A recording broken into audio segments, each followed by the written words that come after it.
Nah, malam hari ini kita kedatangan satu narasumber spesial. Pertama kali saya ketemu Kak Endang itu tahun 2004.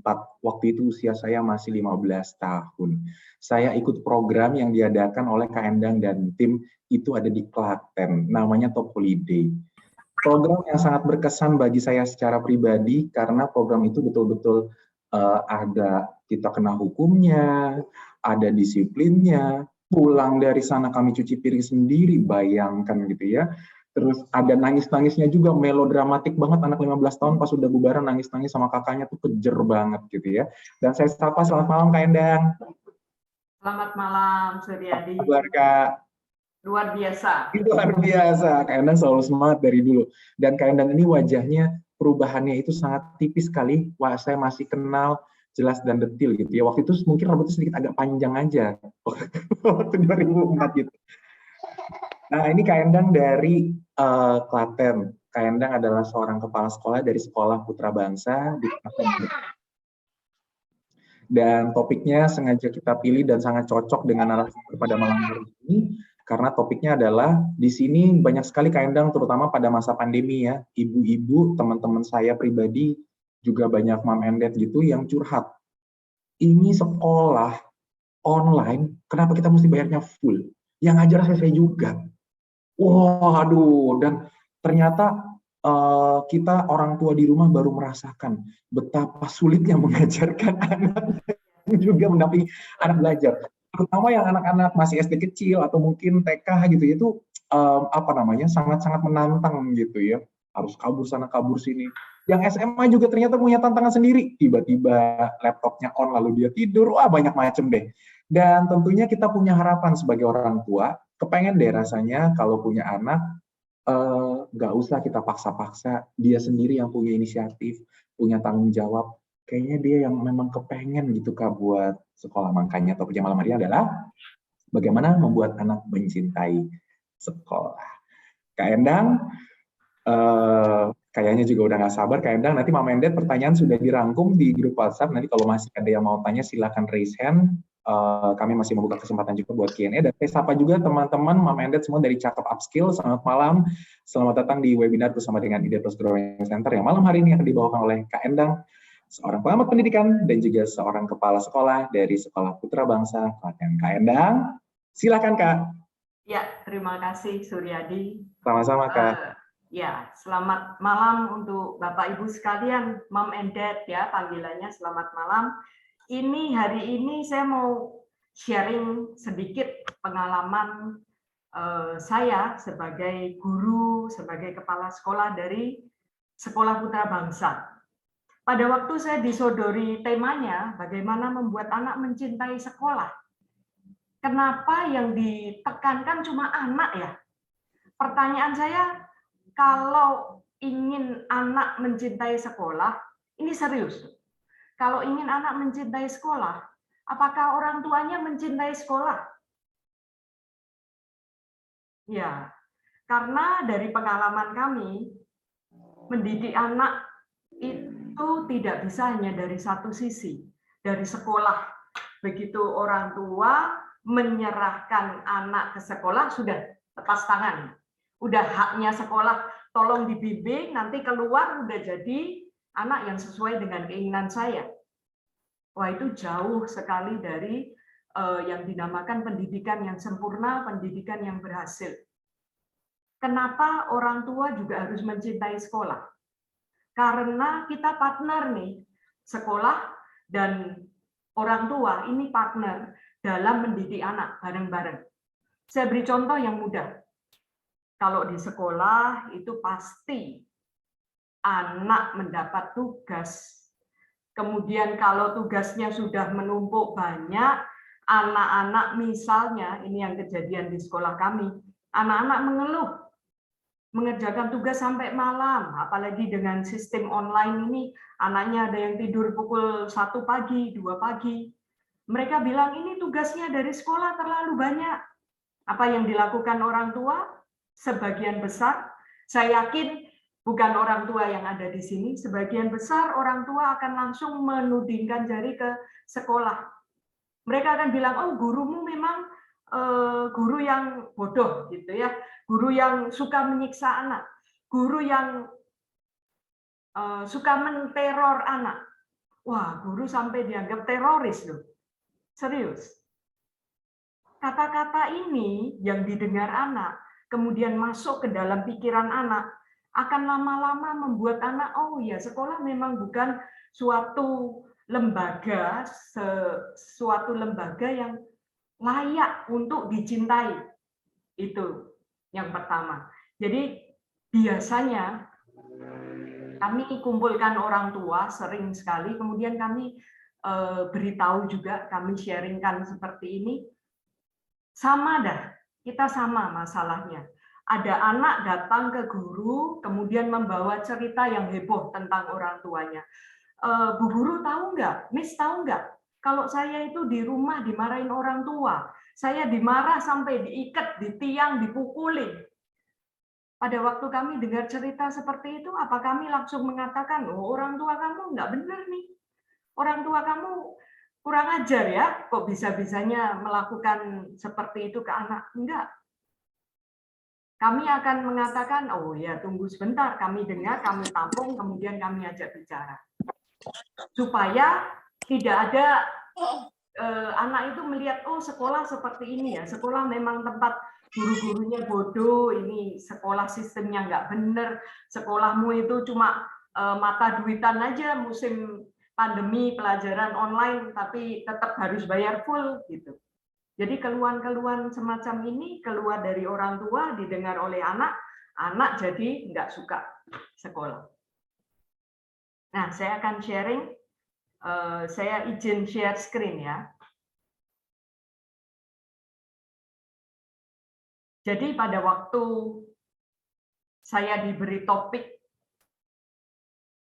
bagaimana membuat anak mencintai sekolah, ini yang terpikir adalah orang tuanya dulu deh. Ayo sama-sama sekolah juga mencintai orang tua, selain mencintai anak ya, mau bekerja sama maksudnya. Orang tua juga mencintai sekolah agar ada ikatan antara sekolah dan orang tua. Dan ini dimungkinkan.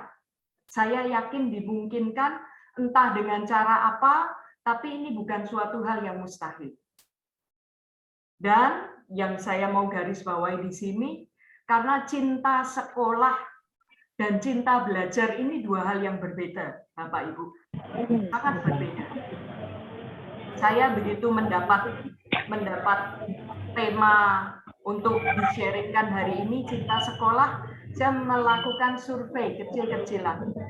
Karena kami juga ada kursus bahasa Inggris, kemudian matematika, saya survei anak-anak yang SMA.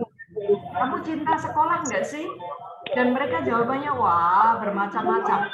Kalau anak SMA, kelas SMA gitu ya, mereka cinta sekolah. Karena yang disukai ada di sekolah itu. Jadi keinginan datang ke sekolah itu besar, tapi bukan untuk belajar.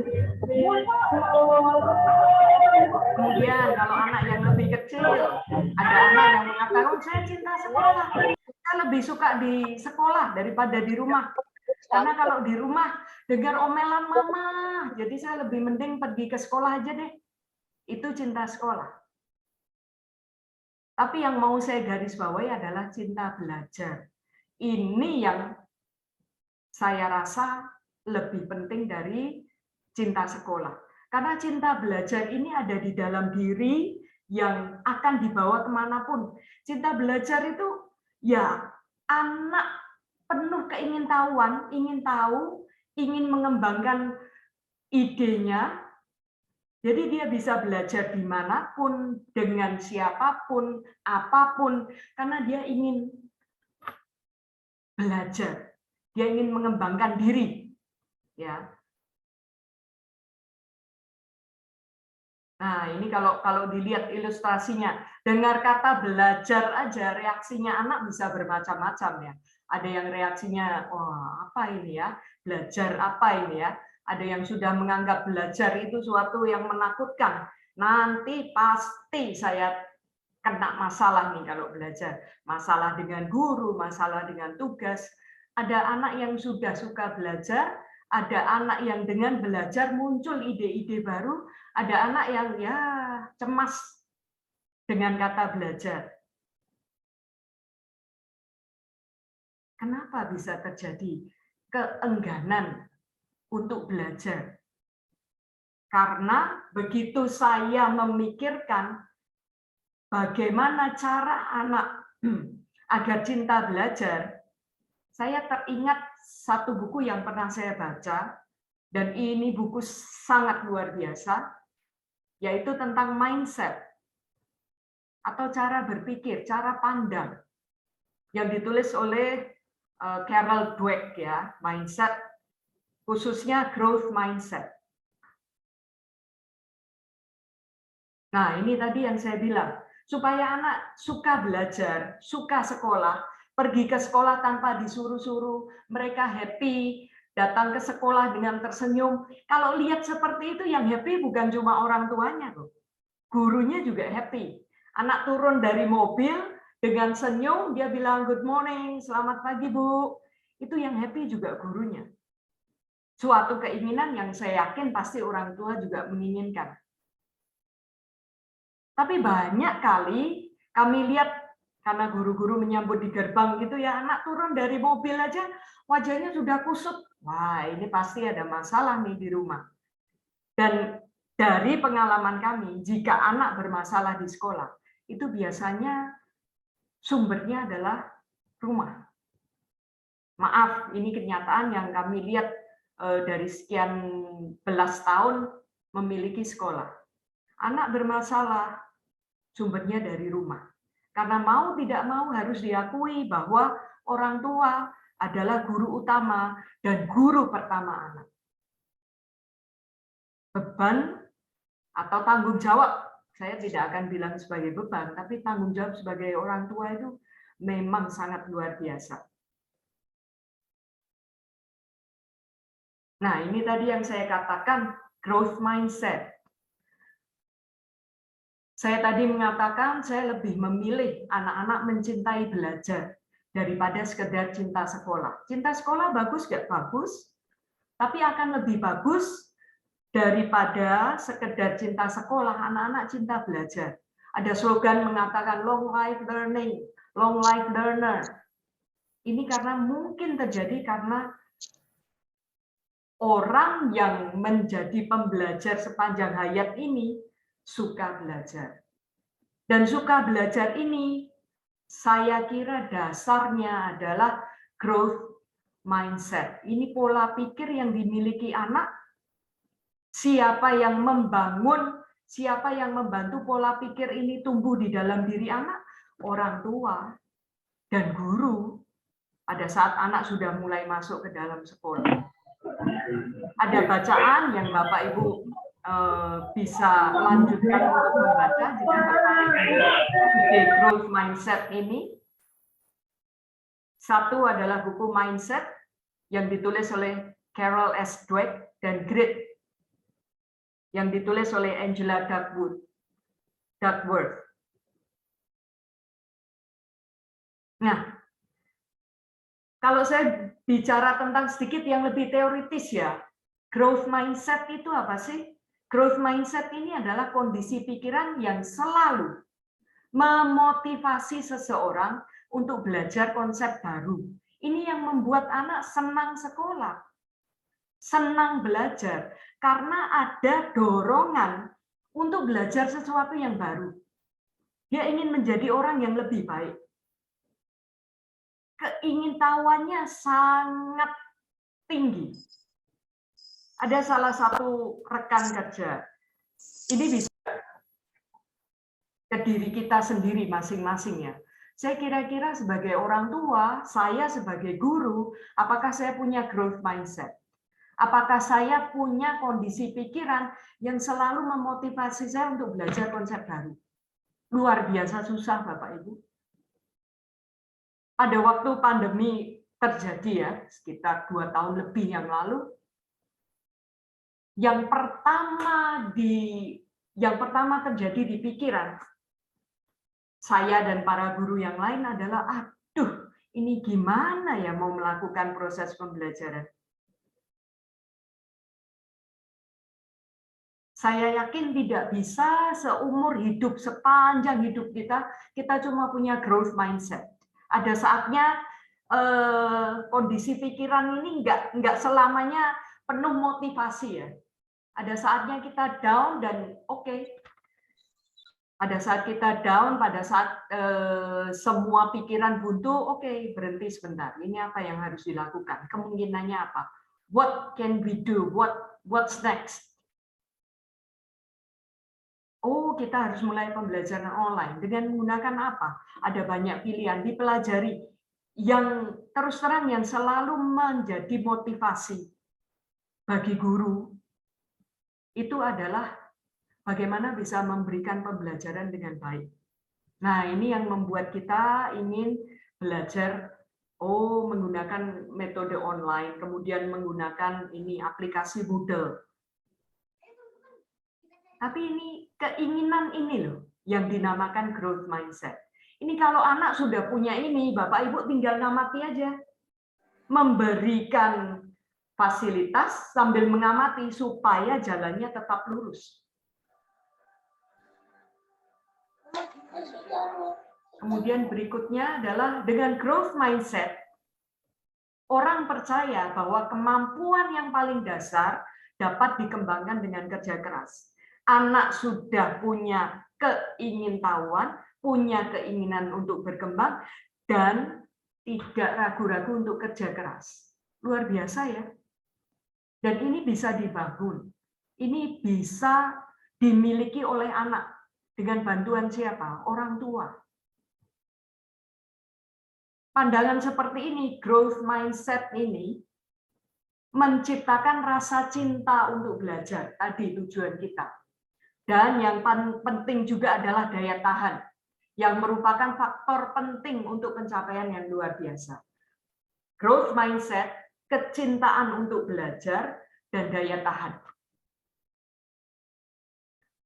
Berhadapan dengan orang tua, itu kadang membuat kami yang ada di sekolah ini kadang berpikir ya, orang tua bisa berhasil, bisa sukses, bisa memiliki pencapaian-pencapaian yang luar biasa. Saya yakin pasti mereka sudah melakukan jalanan yang nggak mulus, jalan kehidupan yang nggak mulus, pasti. Banyak tantangan, banyak masalah, banyak persoalan yang mereka harus selesaikan.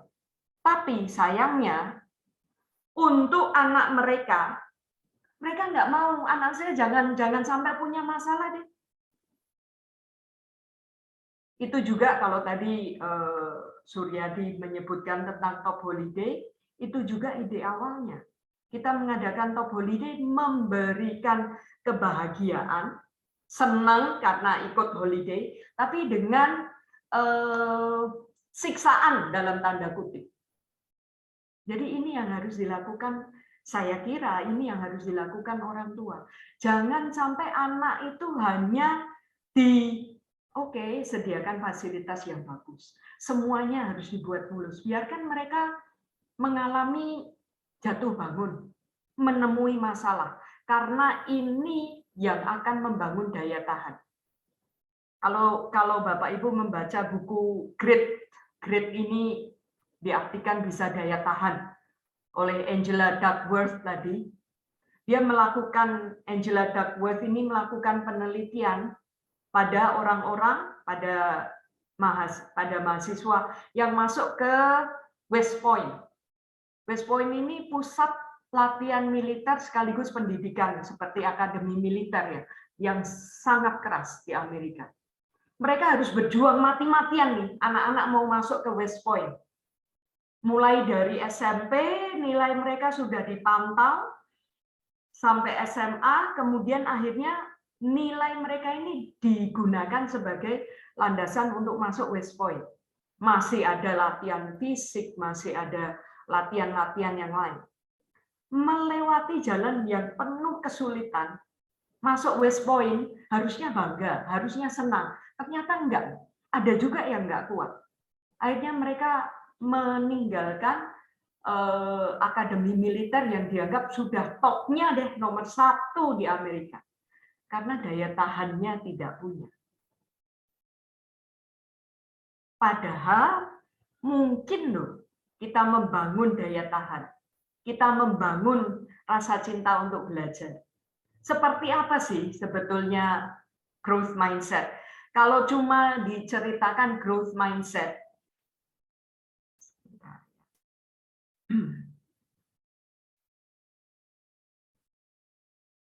maaf, ini balik. Harus ada pembandingnya deh. Saya membuat pembandingan antara growth mindset dan fixed mindset. Apakah kita membentuk anak-anak yang punya growth, punya pemikiran, pola pikir, kondisi pikir yang selalu berkembang, atau sudah fix, mati? Sudah, saya nggak bisa apa-apa. Ini cirinya nih. Kalau anak itu suka menerima tantangan, dia punya growth mindset. Tapi ada anak yang begitu diberi tantangan, dikasih masalah, dia mengkerut. Nah, ini fixed mindset. Berhadapan dengan anak-anak di masa sekolah mereka, itu kadang-kadang banyak saya temukan keunikan-keunikan, cerita-cerita yang unik ya. Contoh nih, ada anak yang gemuk, badannya gemuk, gede gitu. Dia datang, kemudian dia bilang, Bu, saya itu kalau di rumah selalu diejek oleh anggota keluarga sendiri, baik itu keluarga inti maupun keluarga yang lebih luas ya, om, tante. Mereka selalu bilang, kamu gendut, gendut, gendut. Pertanyaannya yang saya ajukan pada waktu itu, sesungguhnya kondisi kamu gendut nggak? Iya gendut sih. Ya memang kalau dari ukuran ini berat badan ideal jauh dari berat badan ideal. Nah kalau gitu nggak usah dianggap sebagai ejekan.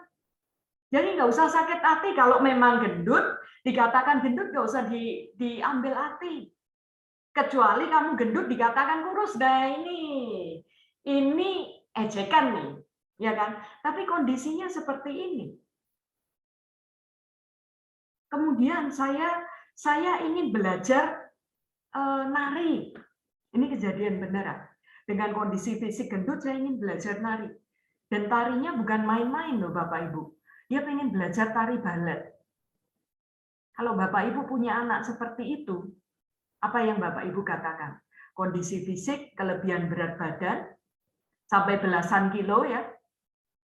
Kemudian bercita-cita atau ingin belajar tari balet.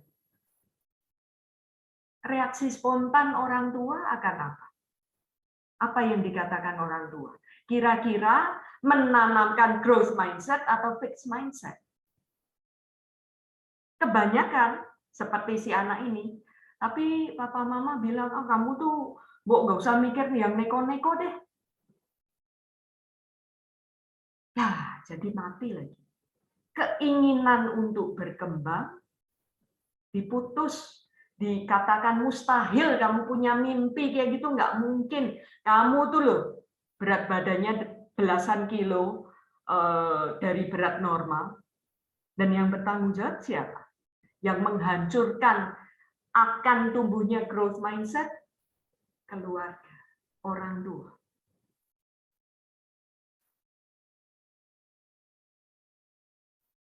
Kalau saya lanjutkan dari daftar growth mindset, menerima tantangan. Oh iya, saya tambahkan sekali lagi, mumpung ini ceritanya sudah keluar. Biasanya Bapak Ibu, kalau saya lihat anak-anak saya ini unik-unik nih ya, anak-anak yang saya temui ini unik-unik ya. Biasanya pada waktu mereka mau berkembang, orang yang menghancurkan mereka, menghancurkan mimpi-mimpi mereka, menghancurkan kepercayaan mereka bahwa aku bisa, itu adalah orang-orang terdekat. Kita harus waspada itu. Contoh lain, ini ada anak usia 7 tahun ya, kelas 7, SMP kelas 1, berarti usianya 12-13 tahun. Sejak SD kelas 5, dia sudah main saham. Iya, saya punya aplikasi ajaib itu karena diajarin dia loh. Si anak laki ini dia cerita dan dia belajar sendiri. Dia tertarik, dia memberi kalau les ya ini sebetulnya bergeser nih. Kalau les dia akan cerita, Miss ini loh sahamnya ini. Dan anak ini punya kejelian. Dia beli saham ini nggak lama kemudian naik dan dia sudah bisa trading, ya luar biasa. Pada saat itu kelas 5 SD. Kelas 7 dia buka online shop. Jualan apa? VGA card, komponen-komponen komputer. Wah, sini gurunya yang melihat kan terlongo-longo. Wah, kamu luar biasa, Nak. Luar biasa. Orang tuanya bilang apa? Aduh, anak saya tuh kebanyakan ngomong sih. Ini. Kami yang merasa, wah, anak ini luar biasa nih. Orang tuanya enggak. Ya, memang butuh keseimbangan ya antara wah ini orang tuanya berpikir nanti kalau dia ditipu gimana ini. Tapi anak ini sudah punya keberanian, dia cari distributor sendiri. Kelas 7, usia 12. Temannya itu orang-orang dewasa dan untungnya kok saya dengar ceritanya baik-baik. Mereka mau kasih barang dulu, nggak apa-apa, kamu bayar belakangan kalau barangnya udah laku. Kemudian diajarin kalau pakai VGA ini. Jadi kebetulan nih si anak ini juga selain pinter punya hobi. Ketemu orang-orang yang mau ngajarin. Orang lain yang melihat pengen membantu. Orang tuanya ingin menghancurkan. Sampai pada waktu itu kami ngobrol, ada orang tua lain ini yang bilang ke orang tua si anak, kamu tuh ya punya anak yang luar biasa kayak gitu kok enggak disyukuri sih. Wah, disyukuri gimana? Tiap hari rasanya deg-degan tau. Akhirnya mereka cekcok sendiri. Growth mindset and fixed mindset. Memang banyak tantangannya, banyak sekali tantangannya. Kalau anak kita punya growth mindset, kita orang tua, saya sebagai guru, punyanya fixed mindset, clash terus. Anak nggak cukup kok dikasih satu pertanyaan, dia yang punya growth mindset pasti akan mengejar. Terus kalau gurunya sensi pengetahuannya kurang, dia akan bilang stop. Paling mudah marah. Kamu mau ngetes Bu Guru ya? Beda sekali. Bapak Ibu bisa baca perbedaan antara growth mindset and fixed mindset. Dan kalau disuruh milih, betapapun nggak enak, betapapun saya harus belajar keras-keras, belajar mati-matian, saya akan memilih murid-murid yang punya growth mindset. Dan jika murid-murid saya banyak yang punya growth mindset, gurunya kalau punya fixed mindset, matilah. Gurunya nyoba sekali gagal, terus mogok, nggak mau lanjut. Kalau punya murid yang maunya nyoba berkali-kali, nggak kenal menyerah, kalah gurunya. Ya, saya lanjut ya. Nah, apa yang bisa dilakukan orang tua sih? Ini bukan cuma orang tua ya, karena guru itu juga orang tua bagi anak di sekolah. Kami selalu mengatakan demikian ke murid-murid kami, nak, kami itu orang tua kamu di sekolah. Ini usaha bersama, bukan cuma orang tua, guru juga. Tapi jangan dibalik, bukan cuma guru, orang tua juga tolong memberi teladan. Ini yang ya banyak sekali yang saya lihat, aduh, bagaimana anak bisa percaya kepada orang tua? Bagaimana anak bisa percaya kepada sekolah? Kalau orang tua tidak memberi teladan.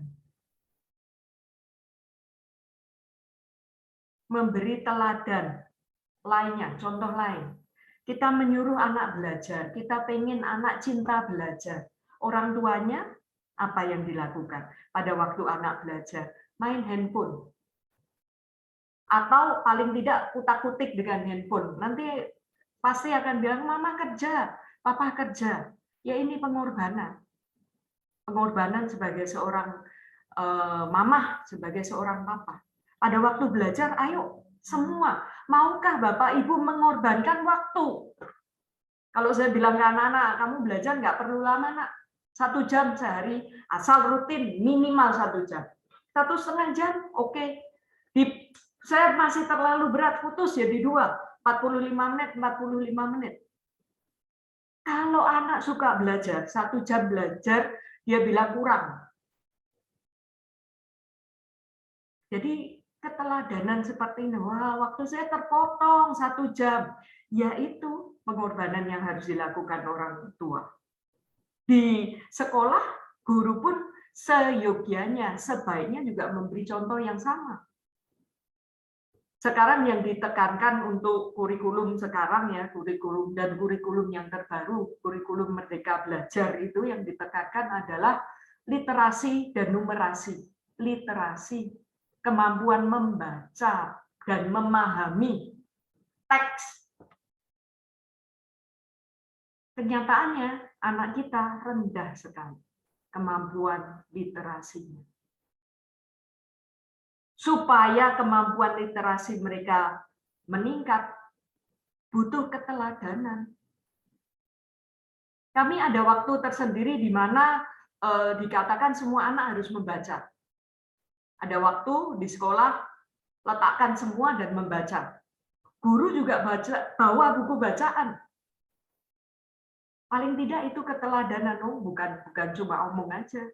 Pada waktu anak-anak presentasi, buku yang dibaca, guru juga presentasi. Ini loh yang Bu Guru baca.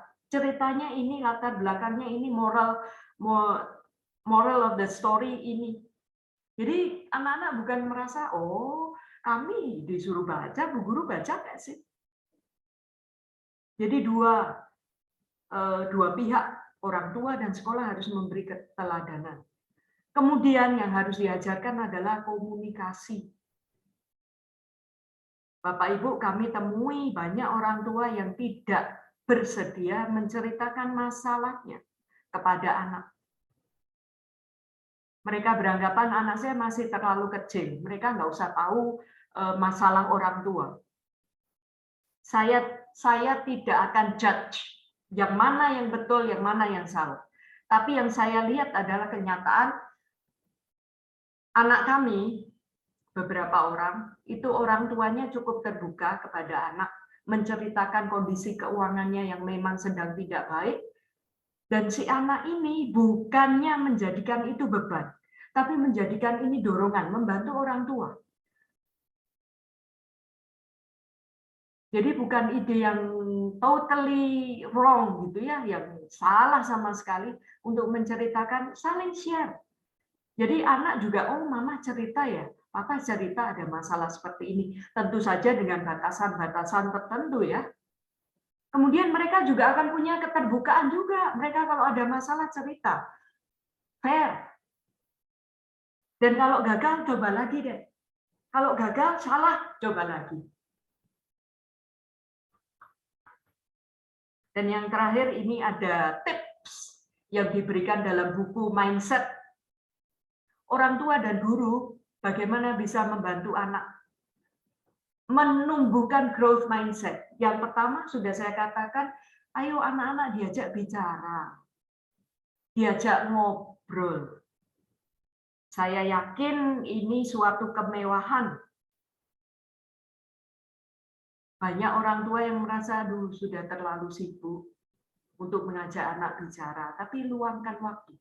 Karena anak itu harta yang sangat luar biasa. Jadi diajak bicara bagaimana hari ini, kamu ada masalah apa, belajar apa dari kesulitan kamu. Ngobrol. Kemudian pada waktu anak bercerita tentang kesulitan yang dihadapi, puji prosesnya. Jangan bilang, waduh kamu, bukannya jangan ya. Tapi ini yang ditekankan adalah bukannya, wah kamu luar biasa, kamu pintar ya. Tapi pujilah usahanya, pujilah keinginannya. Anak datang dengan cerita, hari ini di sekolah ada tes matematika. Dan saya dapat 8. Teman-teman lain ada yang dapat di lebih bawah dari nilai 8. Kemudian dari apa yang disampaikan oleh Carol ini mengatakan, bukannya tidak boleh mengatakan, nak kamu hebat.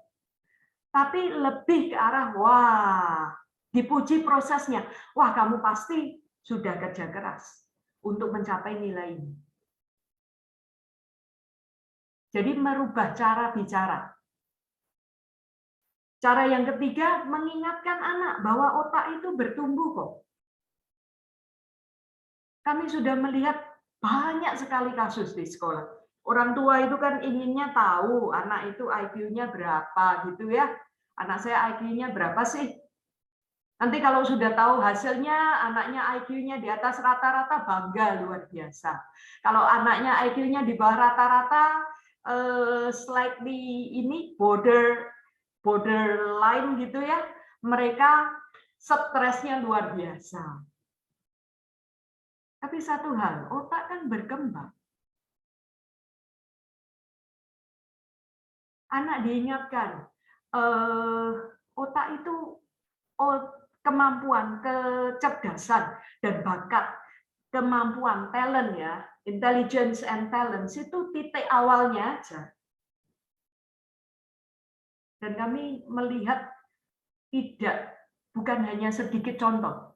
Anak-anak yang pada waktu dites IQ-nya nggak sampai rendah sekali, di bawah rata-rata sedikit.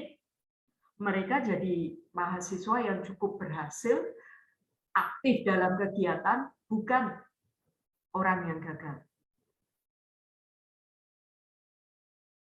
Dorong anak supaya otak itu bisa tumbuh kok, nak, kamu jangan khawatir. Pada saat kamu menghadapi masalah, kamu cari jalan keluar, itu otak bertumbuh dan berkembang. Kemudian kita juga harus ini mengajarkan self-talk. Ini juga kami lakukan di sekolah. Ini seyogianya dilakukan di sekolah juga. Kami ini yang harus dilakukan adalah mengajarkan self-talk ke anak. Karena kita aja sebagai orang dewasa sering berbicara pada diri sendiri kan, wah saya hari ini sial sekali. Ajarkan ke anak bagaimana membuat self-talk. Contoh yang paling gampang saya masih lakukan, kalau tugas saya numpuk, ini harus mulai dari mana? Pikiran kacau, saya diam, tarik nafas, kemudian saya bilang, oke, kerjakan, sebentar juga selesai. Kerjakan, sebentar sudah selesai. Ini saya pakai sendiri dan manjur sampai saat ini. Karena daripada pikirannya kacau, nih mau apa, duduk diam. Bicara ke diri sendiri, kerjakan. Sebentar juga selesai. Dengan seperti itu kita akan kerja, jalan. Nah, ini yang harus diajarkan ke anak-anak juga. Jadi munculnya bukan sesuatu yang negatif, aku tuh memang bodoh. Apalagi kalau orang tuanya yang memberi masukan, udah nak, kamu nggak usah pengen yang tinggi-tinggi deh. Kamu dulu, IQ-nya berapa? Parah sekali. Kemudian ajarkan ke anak bagaimana cara menghadapi kegagalan. Kegagalan bisa terjadi dan sangat mungkin terjadi. Dan oke saja kok gagal. Enggak berarti hidup itu berakhir dengan satu kegagalan. Ini yang harus diingatkan ke anak-anak. Dan ingatkan sekali lagi, pada waktu anak mengalami kegagalan, otak itu sedang membangun koneksi baru. Gagal, kamu coba lagi, otak membangun koneksi baru, akhirnya otak kamu bisa berkembang luar biasa. Saya kira demikian dulu yang saya share-kan ya. Ini saya nggak terasa nih sudah ngomong berapa lama. Thank you, terima kasih. Terima kasih Kak Endang. Wah, ini mah seru banget tadi sampai terhanyut gitu ya. Anak saya sampai ikutan mau denger. Terima kasih banyak Kak Endang, dan setelah ini kita akan masuk ke sesi Q&A. Kita berikan kesempatan kepada Kak Endang untuk minum dulu, untuk break sejenak. Sekarang izinkan saya memperkenalkan mungkin untuk Mama Endet yang join di malam hari ini, ada yang baru join, ada yang bertanya-tanya dan penasaran sebetulnya ini webinar diadakan oleh siapa sih gitu ya. Jadi tak kenal maka tak sayang, sudah kenal semoga kita bisa semakin disayang. Izinkan saya memperkenalkan Ide Plus Growing Center. Nah, Ide Plus Growing Center Life Academy for Kids gitu ya. Jadi kami adalah Life Academy, programnya ada 5 dan ini dilaksanakan setiap hari dari hari Senin sampai hari Jumat. Programnya apa saja? Kelas-kelas yang kami tawarkan itu non-akademis semuanya. Jadi kelas-kelas ini akan mendukung semua aktivitas akademis adik-adik di sekolah, mulai dari mindfulness, kemudian social skills, self-management, money wisdom, dan juga public speaking. Tentunya kelas-kelas non-akademis ini akan mendukung akademis dan juga mendukung segala hal secara holistik dari anak-anak dan juga adik-adik kita bersama. Apa aja sih sebetulnya yang diajarin di dalam kelas-kelas ini? Self-management. Itu kita belajar untuk mengelola diri sendiri, mengajarkan untuk berinisiatif, untuk mengajarkan untuk bertanggung jawab, lebih aware terhadap dirinya sendiri, dan juga lebih mampu untuk merencanakan.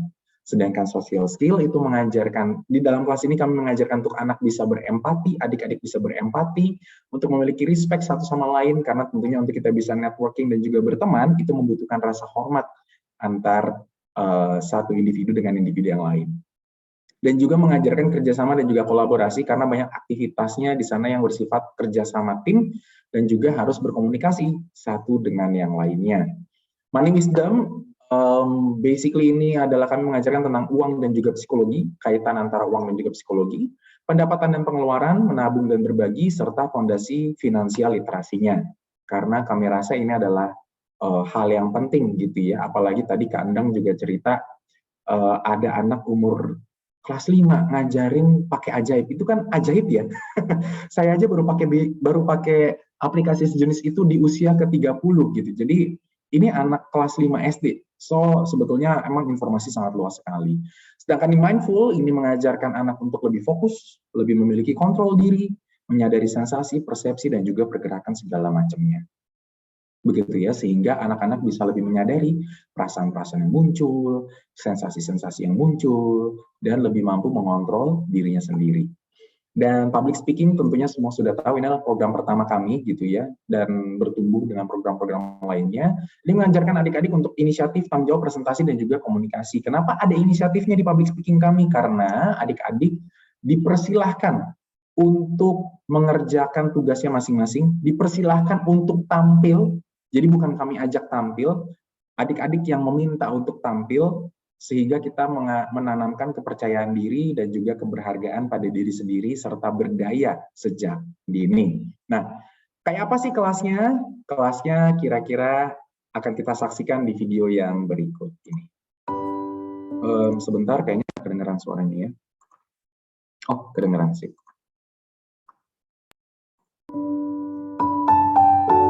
Pingin deh rasanya bisa memberikan yang terbaik buat anak.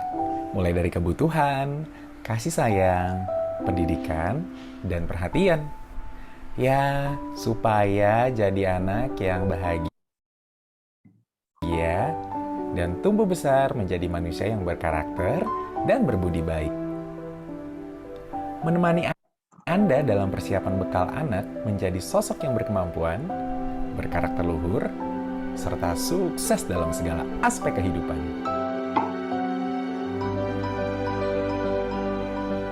Mulai dari fokus dan konsentrasi, komunikasi, tanggung jawab, dan inisiatif, literasi keuangan, hingga keterampilan sosialisasi adalah kemampuan yang dilatih dalam kelas. Oh ya, adik-adik juga belajar loh cara belajar dan nambah teman dari seluruh Indonesia. Dan buat Mama Endet, kita bisa ngobrol di webinar khusus untuk Mom and Dad setiap minggunya.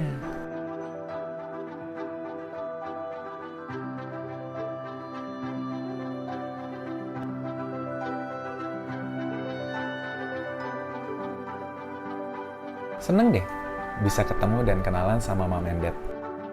Yuk, ngobrol-ngobrol sama kami. Sampai ketemu ya.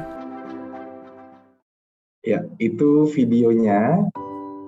Nah, ini jadwal kelasnya dari hari Senin hingga hari Jumat, jadi semuanya bisa dipilih gitu ya. Dan tentunya kelas kami juga terbatas, dalam artian adalah kakak-kakak di kelas kami itu kami batasi 1:6 maksimal, satu kakak untuk 6. Jikapun kalau misalkan beberapa Mom and Dad Smart Parents yang ada di sini terus tiba-tiba melihat kelas kami ini kok lebih dari 6, itu free trial gitu. Jadi ada Mom and Dad yang mau mencoba dulu, lalu jadi bisa ikut kelasnya terlebih dahulu. Nah, ini Senin ada mindful, karena kita pikir mengawali minggu dengan hati yang lebih cemerlang gitu ya, lebih mindful. Public speaking di hari Selasa, self management di hari Rabu, money wisdom di hari Kamis, dan juga social skill di hari Jumat. Mungkin ada yang bertanya, di bawahnya apa itu? Super Sense, Money Wisdom, Future Speaker Academy. Untuk ke adik-adiknya kami labeli kelas kami dengan nama-nama itu, karena kalau misalkan halo adik-adik, selamat datang di Self Management Class, mereka kan kayaknya akan bingung ya. Jadi Supermi kita akali dengan nama-nama yang lebih ramah untuk adik-adik semuanya. Nah, ini paket-paket yang ditawarkan untuk 1 bulan, 1 modulnya itu adalah Rp400.000, untuk 3 modulnya itu Rp1.125.000, sedangkan untuk all access atau 5 modul itu di angka Rp1.749.000. Dan ada juga, nah ini itu, jadi kalau bulanan itu ada di Rp375.000, sedangkan kalau ambil akses bulanannya jadi Rp350.000.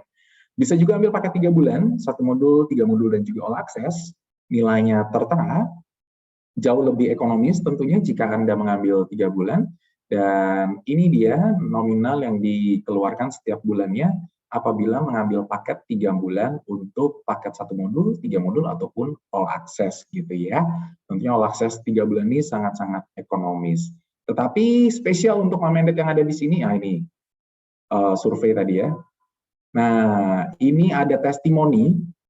Jadi kan Mom and Dad join yang webinar gitu ya, dan ini ada testimoni dari 2 Mom and Dad yang anaknya itu udah secara usia, kalau kata Kak Endang tadi waktu saya ikut Tokopedia itu sudah di ambang batas, jadi anaknya udah nggak bisa ikut lagi, udah masuk SMA gitu. Jadi ini video testimoni.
Dan soft skill untuk anak-anak dan remaja. Kami merupakan sekolah karakter dan soft skill pertama di Indonesia yang berbasis ilmu psikologi, ilmu teknologi pikiran, dan ilmu komunikasi.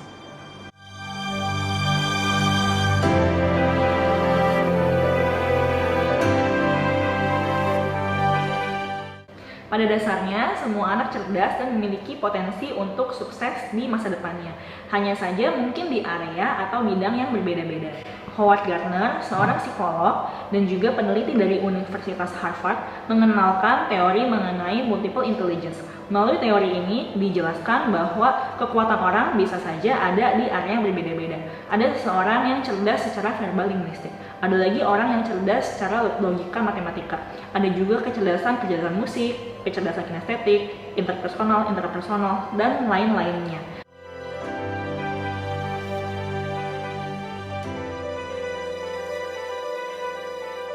Smart Parents, mari kita bersama-sama menuntun anak kita menuju kesuksesan.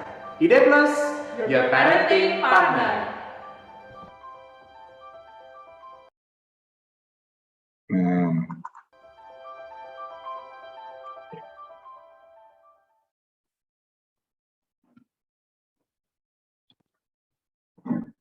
Itu tadi bukan testimoni ya, jadi itu introduction, dan ini spesial untuk Mak Medet yang datang malam hari ini, mendapatkan harga spesial untuk 1 minggu itu dikasih free trial. Jadi untuk Mak Medet yang tertarik gitu ya, mau mencoba kelas kami selama 1 minggu senilai Rp500.000, saya akan nanti berikan linknya di kolom chat, bisa langsung di klik untuk Anda yang kiranya wah menarik nih kayaknya kelas ini gitu ya. Sambil bertemu silakan di follow Instagramnya dan juga WhatsAppnya, dan ini saya izin memberikan linknya untuk Anda yang kiranya kepingin tahu lebih lanjut atau kepingin mencoba kelasnya gitu ya. Nanti saya akan berikan di kolom chat. Silakan langsung WA saja dan ketik mau saja, nanti akan langsung direspon oleh tim kami gitu. Ini dia linknya untuk Mak Medet semuanya, dan kita masuk ke sesi tanya jawab karena kayaknya udah nggak sabar semuanya nih Kak Endang nih. Oke, saya spotlight Kak Endang juga ya. Nah, Kak Endang, kami sudah mengumpulkan pertanyaan-pertanyaan yang dari dari grup WhatsApp gitu ya. Tapi karena pertanyaan itu sangat banyak, jadi saya akan merangkum, saya sudah kelompok-kelompokkan pertanyaannya. Ini adalah kelompok yang pertama, Kak Endang. Kita masuk ke sesi tanya jawab ya. Yang pertama, Kak, anak ini kadang-kadang jadi tidak termotivasi dan tidak mau datang ke sekolah karena banyak hambatan atau banyak challenge.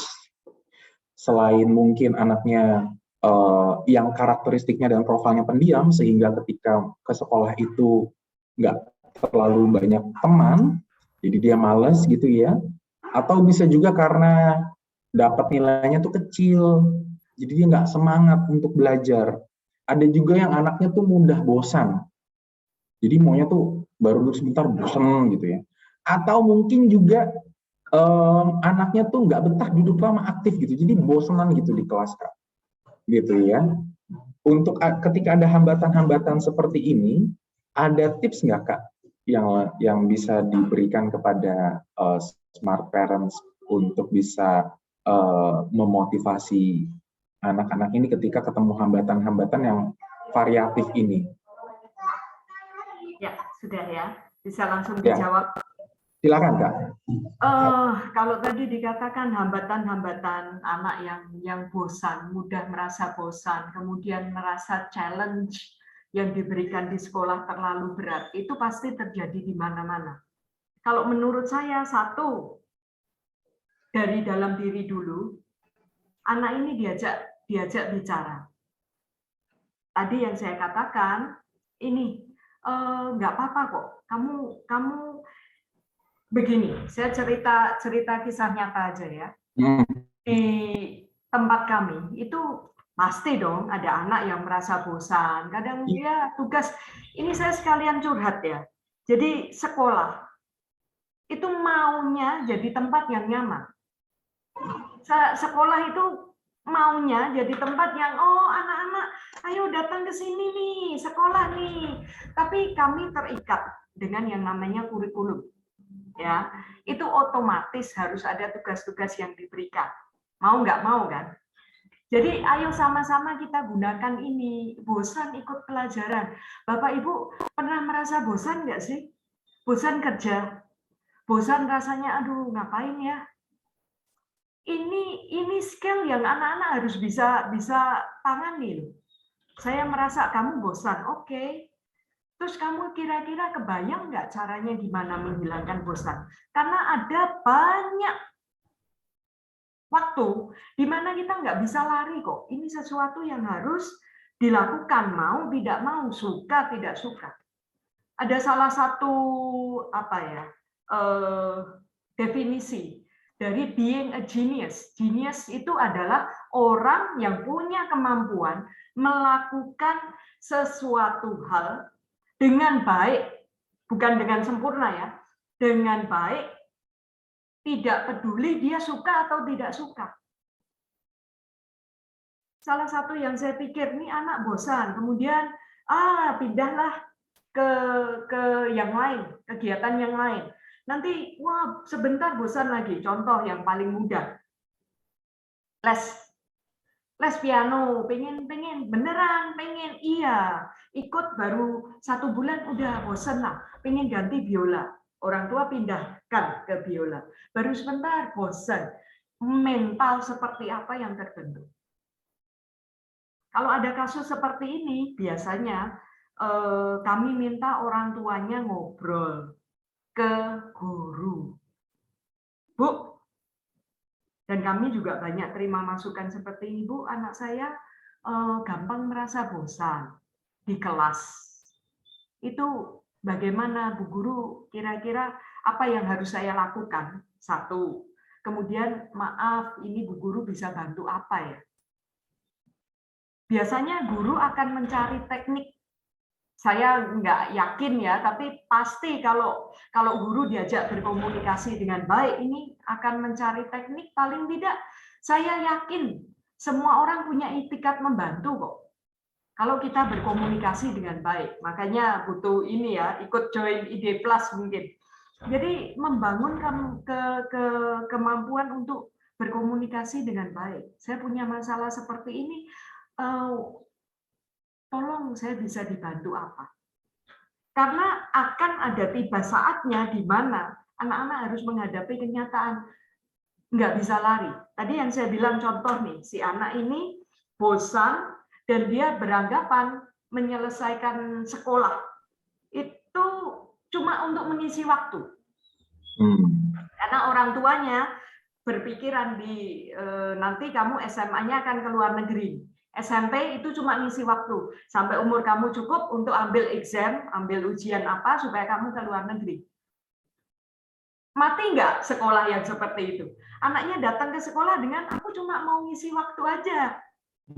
Jadi ngikutin ya separuh-separuh, KKM oke dah, asal nilainya bagus, rapot bisa ini, cuma seperti itu. Tapi yang dilakukan ke si anak ya mau nggak mau. Kalau kamu mau sekolah ini cuma mengisi waktu, masa kamu nggak pengen dapat apa-apa sih? Bosan itu pasti muncul. Rasa bosan. Kita yang dewasa aja bosan. Bagaimana kita memasukkan, how to manage boredom. Bagaimana harus manage rasa ini, bosan. Mindfulness.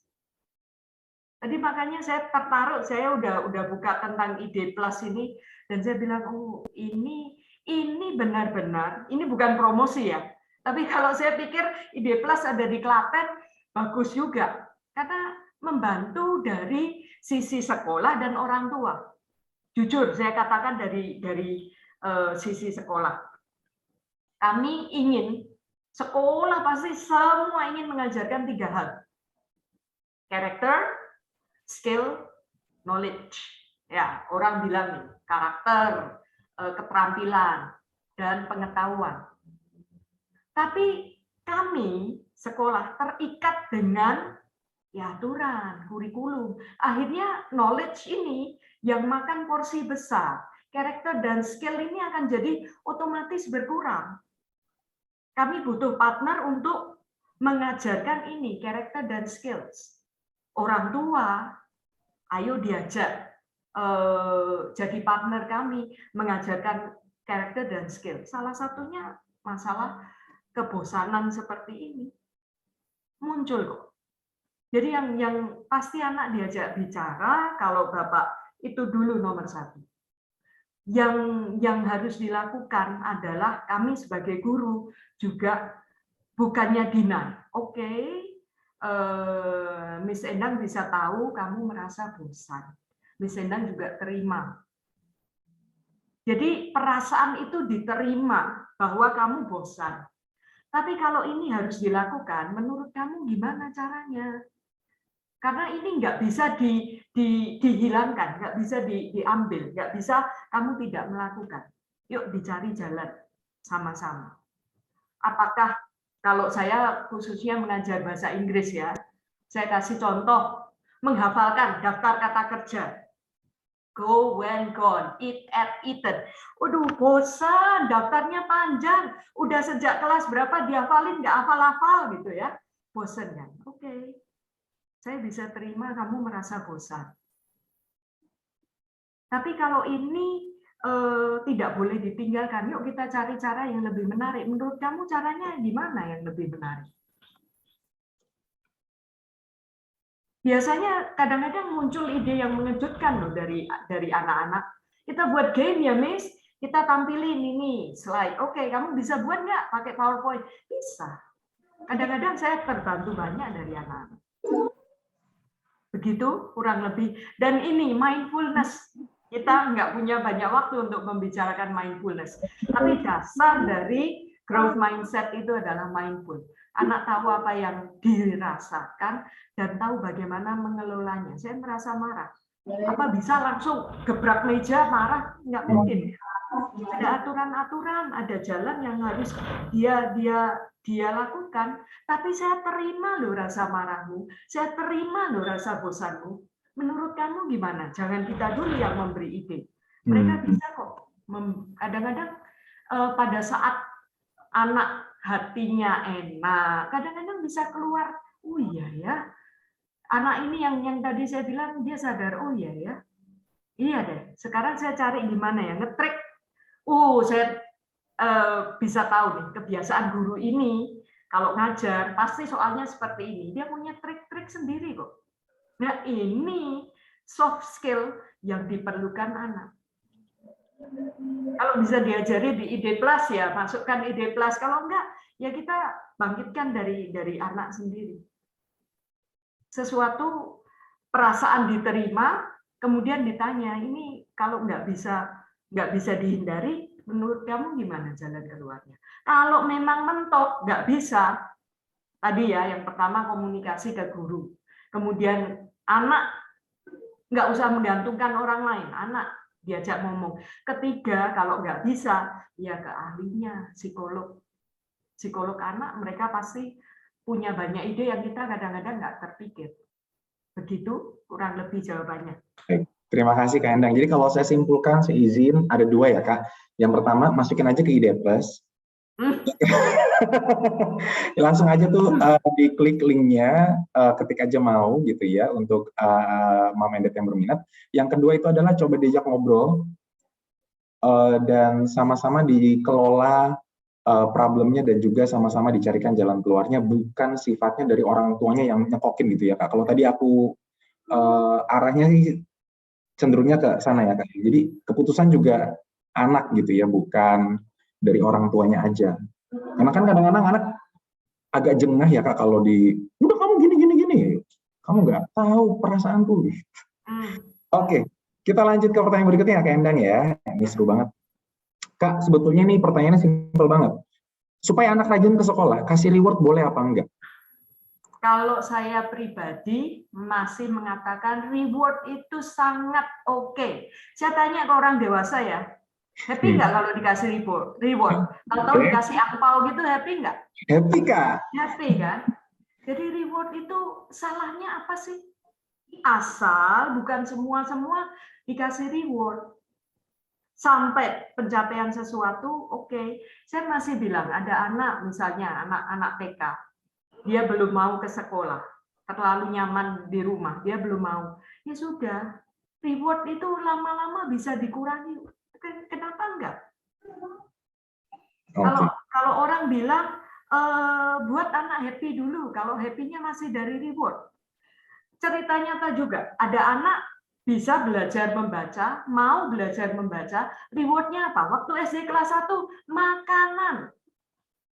Dari makanan, snack-snack dia baca, oh ini judulnya apa? Kalau makanan tradisional ya gurunya nempelin sendiri nih lemper, kemudian apa? Anak baca loh. Memang sukanya itu. Kalau saya masih setuju reward. Memang ada pendapat lain yang mengatakan enggak, saya nggak mau anak saya tergantung pada reward. Tapi secara ini aja, kita aja senang mendapat reward, dan reward itu juga tidak selalu dalam bentuk materi kan.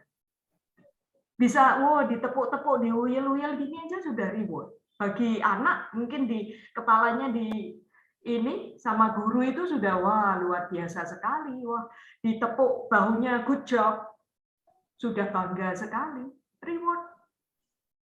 Wah, keren, siap. Dan Mami Yunita bilang ujian juga bisa gitu ya, Kak, yang tadi Iya, Kak. jelas. Gratis itu. Jelas. Iya. Gratis.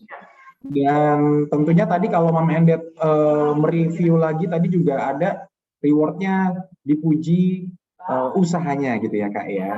Jangan di kita kombinasikan juga gitu. Di materinya tadi sudah Kak Endang sampaikan, Mami Endet bisa kombinasikan semua. Kak Endang, ini menarik. Kak, kalau anaknya ini, saya nggak tahu, zaman sekarang ternyata masih ada ya, Kak. Anaknya kena bully.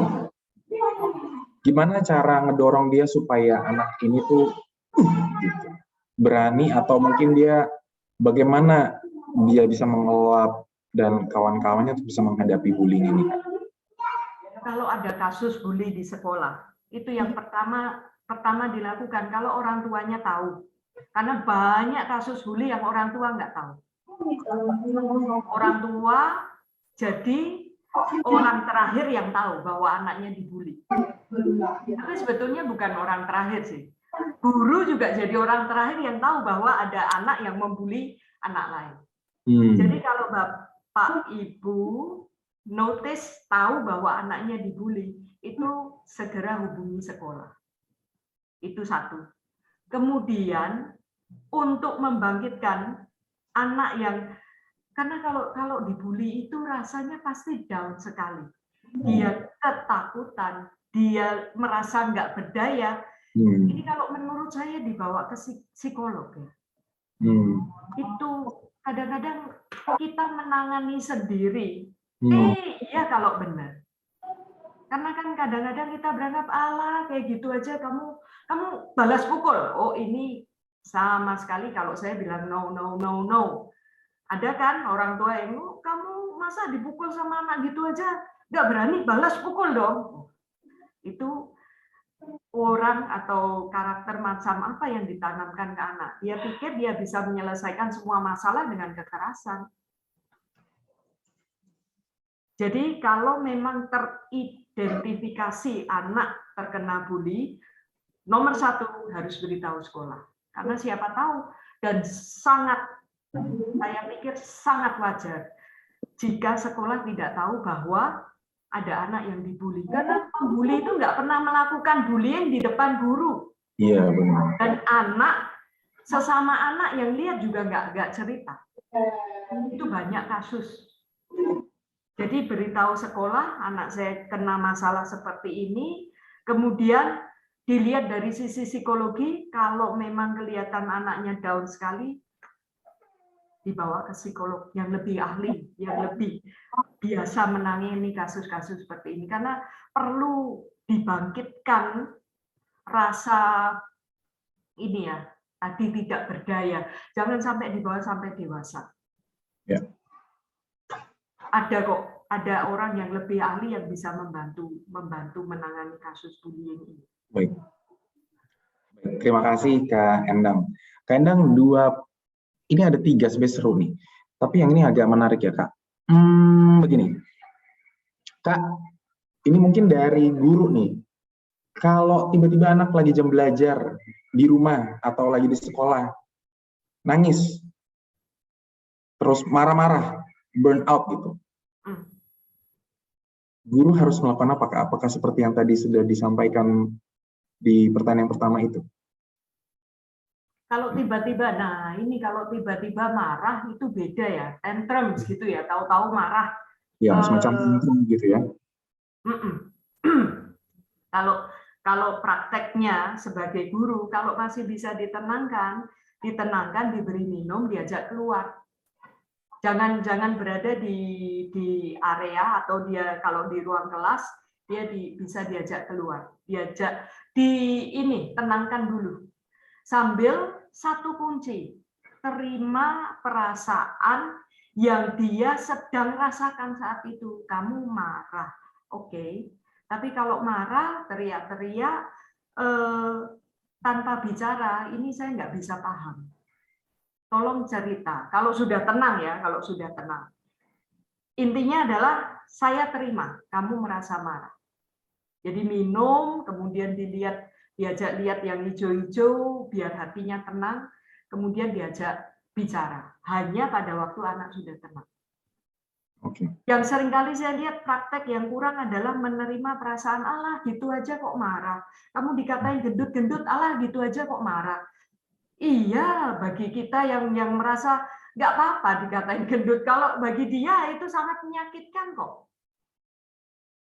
Tantrums bisa dilakukan anak-anak, atau ada satu teknik yang saya merasa juga bagus adalah grounding. Ya, grounding. Jadi kalau anak itu di kelas ini kalau pakai sepatu bisa disuruh lepas sepatu, lebih baik kakinya menyentuh lantai. Jadi dia grounding dengan ini tanah. Ya, saya pikir mindfulness itu dimasukkan dalam kurikulum Merdeka loh. Jadi anak-anak diminta untuk belajar mindful. Dan ini penting sekali. Kenapa baru sekarang ya? Tapi dengan anak yang tahu akan mindful, dia bisa grounding, dia bisa oke, marah, nggak mampu menenangkan diri, ya udahlah, biar dia marah-marah, dia mau keluar, diberi minum, kalau nggak mau dia masih tantrums, ya ditungguin sampai tantrumnya selesai, kemudian begitu anak itu bisa duduk tenang, diberi minum, kemudian ini tekniknya grounding.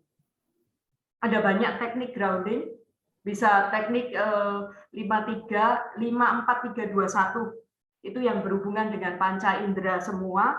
Nanti bisa cari sendiri Google. Ya. Sendiri ya. Wah, ya. Langsung banyak dapat tabungan metode nih dari Kak. Ya. Teknik 5-4-3-2-1.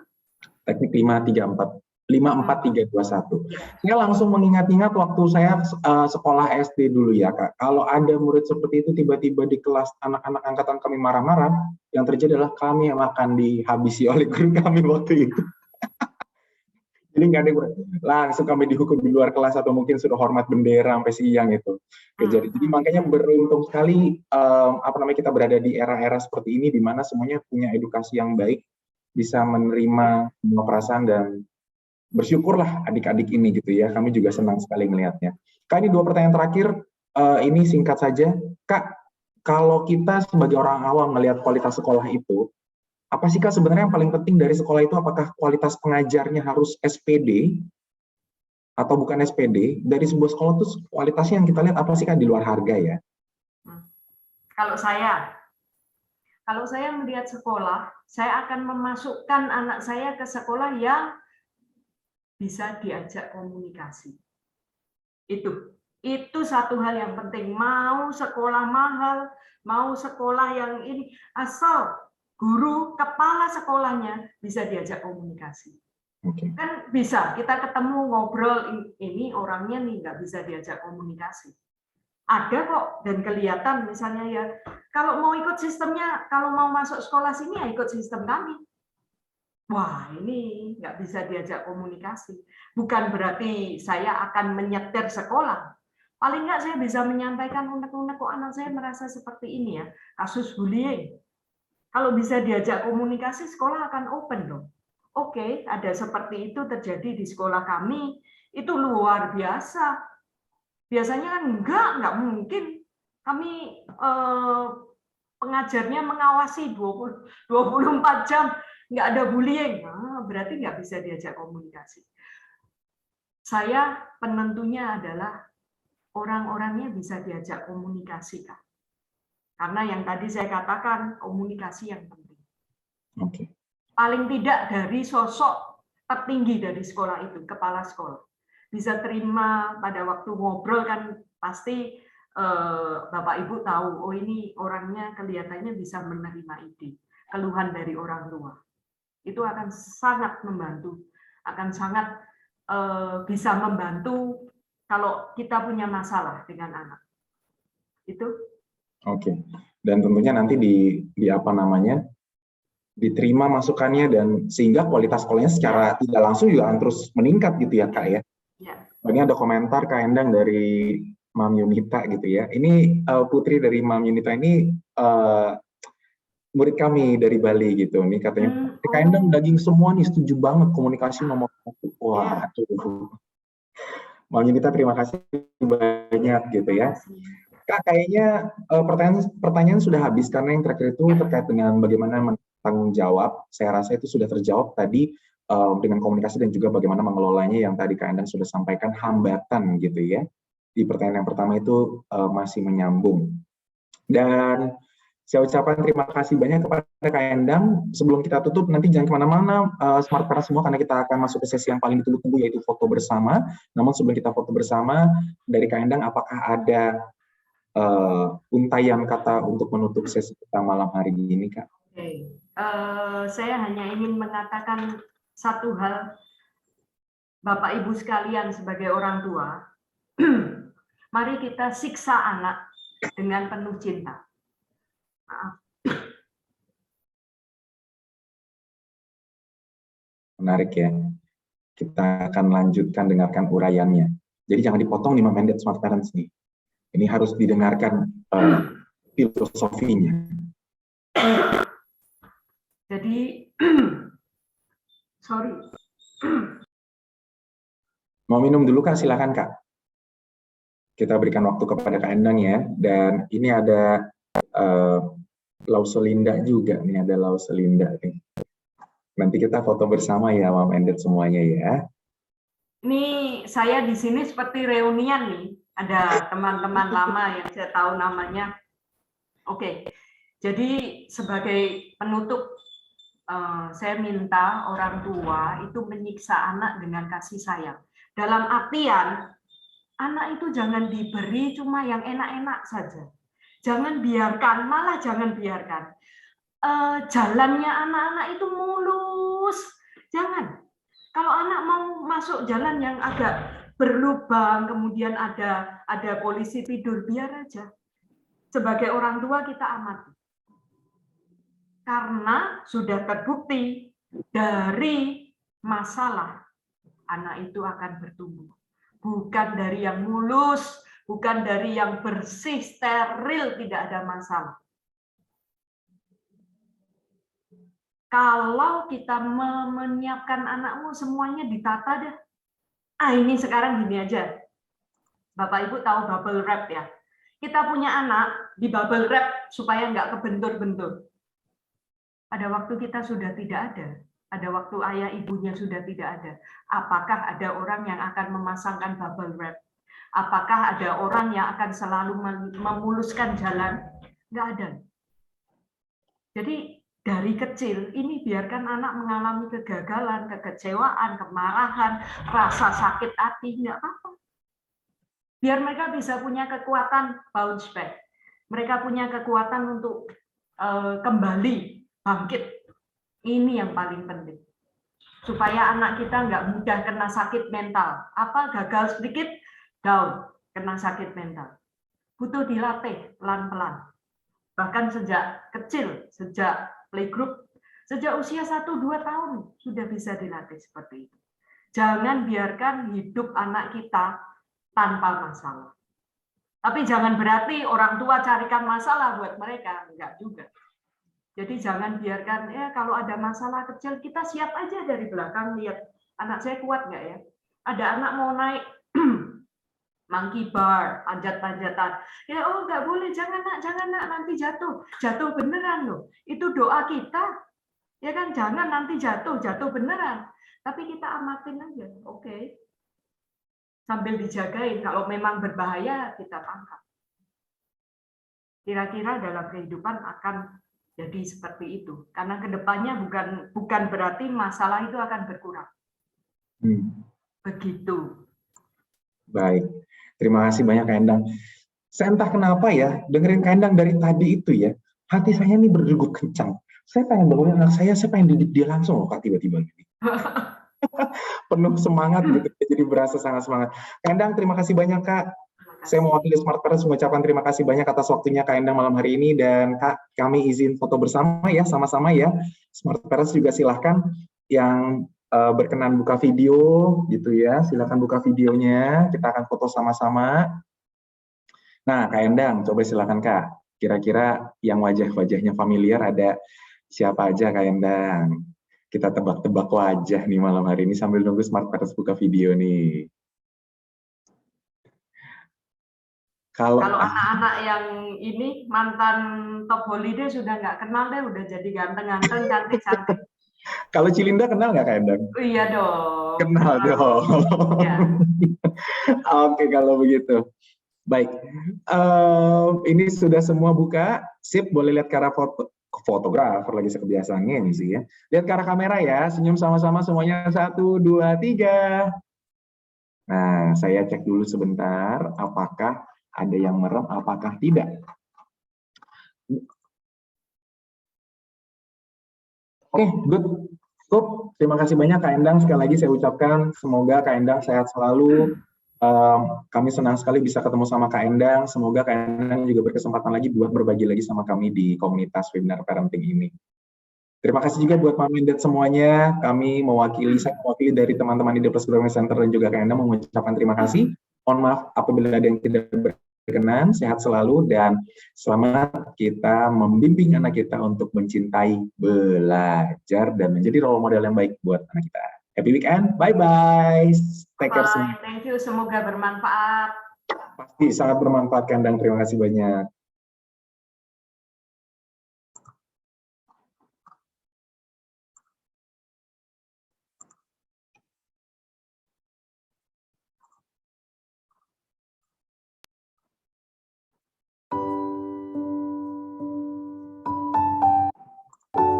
Pingin deh rasanya bisa memberikan yang terbaik buat anak.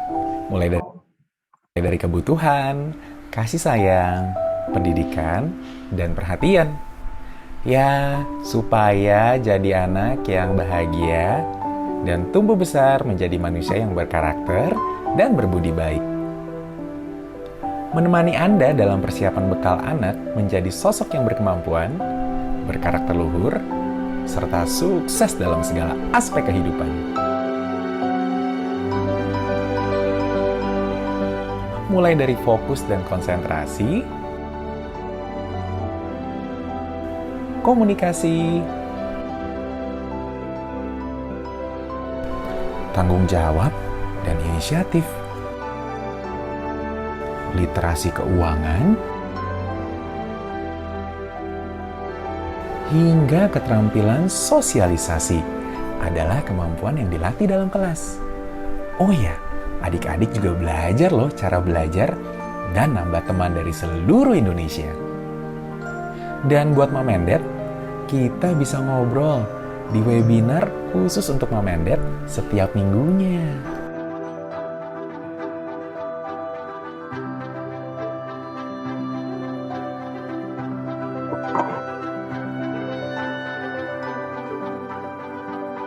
Seneng deh bisa ketemu dan kenalan sama Mom and Dad. Yuk, ngobrol-ngobrol sama kami. Sampai ketemu ya. Ya, terima kasih banyak Kak Endang. Sehat selalu ya Kak. Mom and Dad semua juga terima kasih banyak. Selamat melanjutkan aktivitas dan juga selamat akhir pekan. Kak Endang sehat selalu Kak. Dadah. Terima kasih.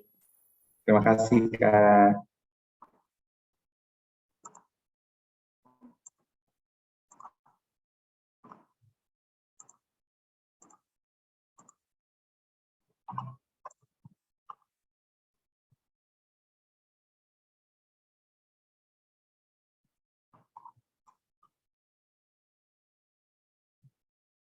Dan Smart Parent semuanya, sebentar lagi meetingnya akan saya end, gitu ya. Jadi sekali lagi saya ucapkan terima kasih banyak dan sehat selalu. Sampai jumpa.